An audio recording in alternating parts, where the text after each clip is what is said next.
Make it even better and bring in a former NCAA Tournament Selection Committee member on several occasions and current BYU Athletic Director Tom Holmoe. Tom, great to have you in Studio B. It's almost March Madness. I know, man. How much happier are you and less stressed now versus when you were on the committee? I'm sure that was a fun, cool experience, but there was a lot of info to take in. Well, especially the first year I was on the committee was when that was the last time we got in. And being on the committee and watching your team and then having to leave the room and come back in and go, what just happened? What happened? We're first four out or first four in. It was very stressful. I wished I had more stress the last 3 years. But it's a time this year where, all things considered, with the year we've had, we're in.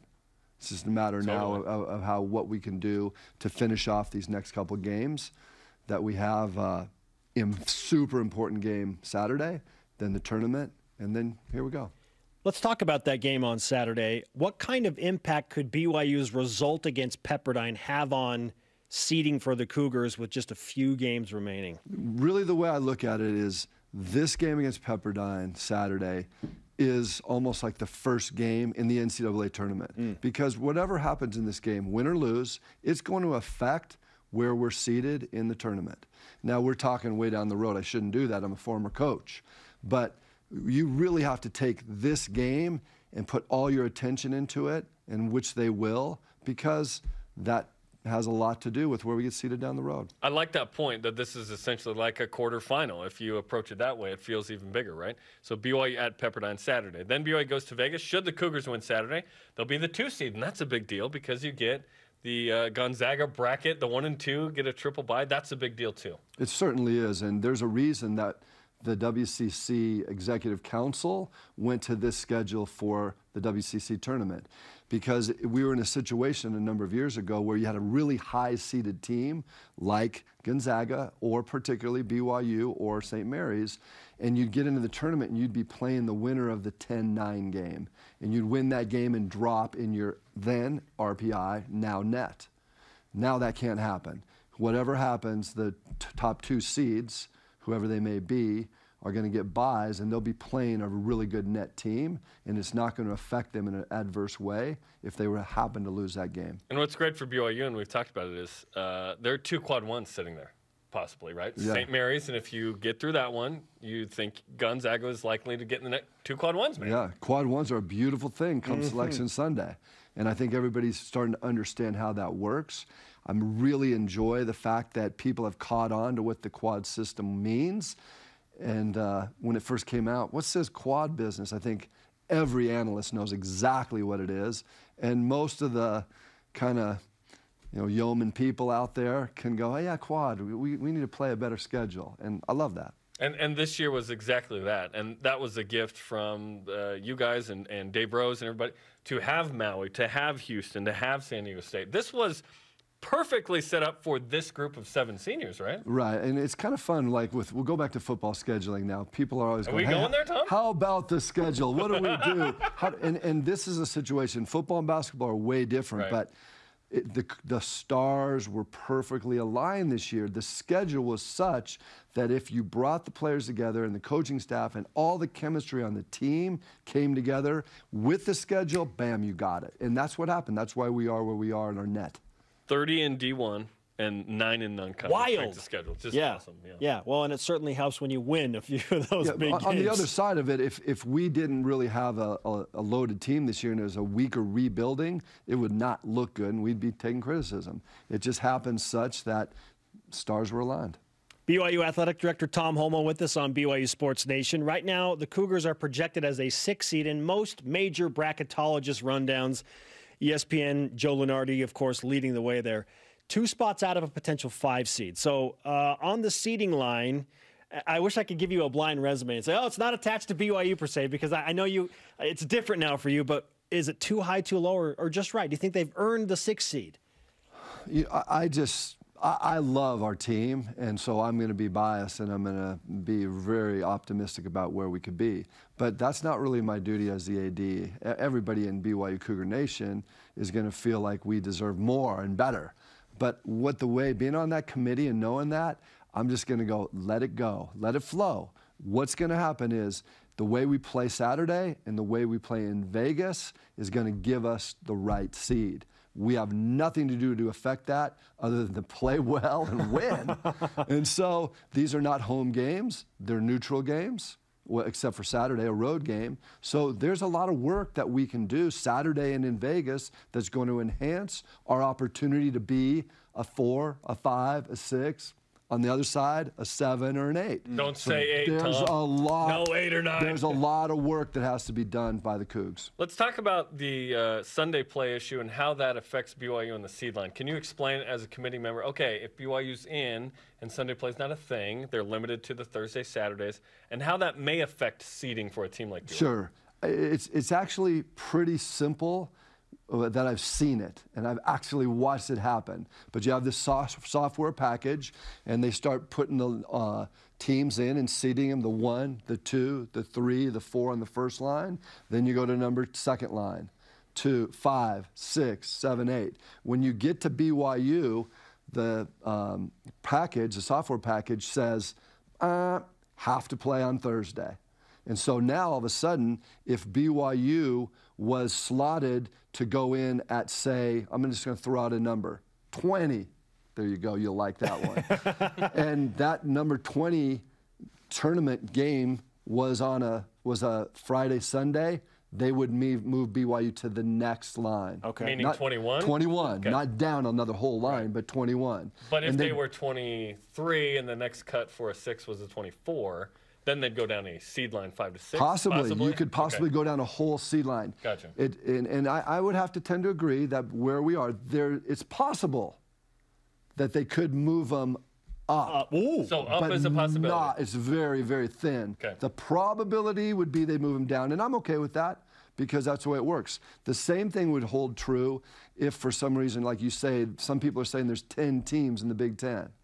If you get down to a line and you have 2 teams right next to each other and you can see that they're going to end up having to play each other they're not next to each other, but the way they would be seated, and the software picks it up right away. Wow. And they show that Michigan State's going to be playing Iowa, Iowa moves down a line, and someone gets the benefit of that. So this happens probably a lot, right? It happens takes all the time. a while to sort all that out. And what is it in terms of same league, X amount of rounds? Is it the first 2 rounds? Yeah, right? it's the first 2. I think you can get into Trying the to Sweet avoid 16. the same you want to avoid the same league matchups. They even try to do it. They try to do it with not having matchups of a non-conference game. So that was already played. Yeah, so if we were going to play Houston, if they're going to have a rematch again, it would be up to, so all of a sudden we're playing Houston in the first round, then we'd already played them. They would do everything they could, and then the committee would make a decision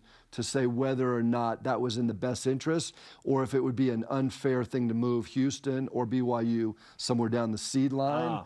That would be unfair. Or they might just go, you know what? It's better for them to play each other again than to disadvantage one by moving them down the seed line. And rematches the next year are considered as well, except when we play Texas A&M 2 years in a row. They do consider it, but it does happen. And in that particular situation, the committee said, look, the best thing for these 2 teams is that they play each other, and it would be a disadvantage to one to have to move them down.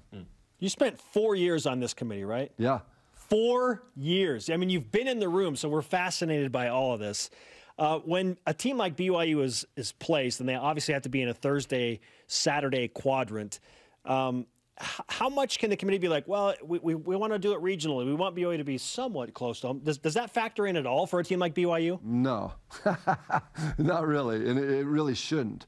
Every team in the country, when your line comes up and you're the number 29 team, you get slotted for that location. And that location is, for us, if it's on a Saturday, Friday, Sunday, it's going to move. Okay. That's just how it's going to be. No problem about it. So it could be BYU's playing in Albany. That's just how it works out. And if that was the case, it might be because we had to go to a Thursday game. And we know the 4 Thursday sites, so we already know where BYU is going to end up, right? Right. Which is Spokane, St. Louis, Tampa, and Albany. Okay. Those 4, right? And so, when it comes down to that, there's going to be the conspiracy theory. A lot of people at BYU are going to go, it didn't happen. That's not what. They messed it up, and they were biased. No, that's not how it's going to work. It's all software. It shows all the contingencies that they voted on years ago. And sometimes they update them, but it's all in the policies and procedures. So it takes it out of the hands of the 10 voters, except if it gets to a point where it's going to disadvantage the team. Okay, so next time somebody asks me, hey, where do you think BYU is going to end up? I'll say, probably Spokane or St. Louis or Tampa or Albany. Yeah. One of those four. Those are the Thursday, Saturdays. It makes sense. Probably one of those four. Yeah, that's fascinating. And, so we've got the resume right here. BYU 3-4 in quad 1, 4-3 in quad 2, 15-0 in quad 3 and 4.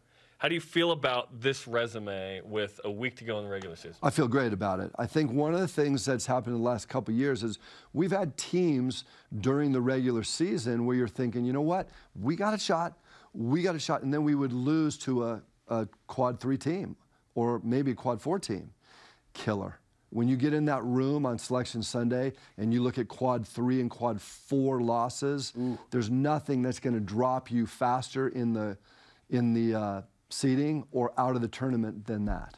So that's what makes the regular season so special, is that you're going to play not everybody in quad 1 and 2. You're going to play some 3 and 4 games. You got to win those games. You can afford, if you have quad 1 wins and 2s, if you have some good ones in there, you can afford a little bit of a mishap in quad 3. But quad 4, that's tough. And you're going to have those games. And every once in a while, we've kind of misstepped and lost some of those games. And let's acknowledge, the quad 3 against San Diego. BYU's down with 12 seconds to go. The alley-oop happens, survive. What's the difference? Or even like the Houston game. TJ makes that shot. That Houston game is the game that's been hanging in quad 1 as our lone win for a long time. Yeah. And now all of a sudden we have Gonzaga and Utah State has climbed from a 50-something up to 35. Right. And UCLA has gone from 102 up to 78. And so look at UCLA as the way they're playing right now and the way the Pac-12's going. They could move fast as a P5 team. Yes. Playing in their tournament. If they were to win the Pac-12, who knows how high they ascend. They could help BYU potentially get another spot or two, right? Yeah. If they climbed into quad 1 somehow. And we've got a segment called the Rootables, where we look at BYU's former opponents and say, okay, root for this team. Because that's what happens. Root for this team. Root for this team. Exactly. Absolutely. And we'll do that in just a little bit. The schedule for BYU this year, having played San Diego State, Kansas, Gonzaga twice, maybe 3 times, that's pretty wild. When you look at those are #1 seeds, 3 of the 4 #1 projected seeds right now. How much of a reward does that give to BYU when the committee is looking at that type of schedule? SOS, baby. Strength of schedule. Now, the strength of schedule is that analytic is still it's included in the net. So sometimes people will look at strength of schedule and say, oh, their strength of schedule, we have a 14 net, and our strength of schedule is 30. And Cougar Nation might think, well, we're going to really get a really great seed because of that. Then they're going to put all their marbles on strength of schedule. Strength of schedule is included in net. That's why we're at 14. So don't get too carried away with strength of schedule. It's already adjusted in the net. But when you get in that room, and then it's maybe between 2 teams, between who's going to be on a 5 line and who's going to be on a 6 line, and somebody in that room or people in that room are going to go, you know what?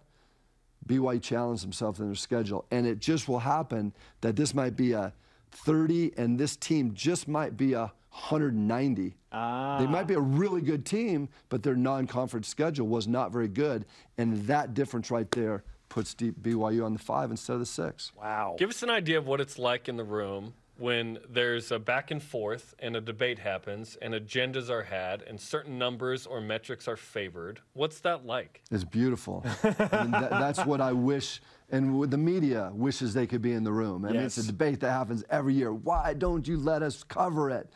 But I don't think people would be as open and as honest in their expressions. It reminds me of a staff meeting on a football team and on a staff where you have to argue it. You have to fight it out, because when you go into that game on Saturday, you better have prepared yourself to make the right calls, to put the best people in position to play, have these golden plays ready to go on 4th and 1.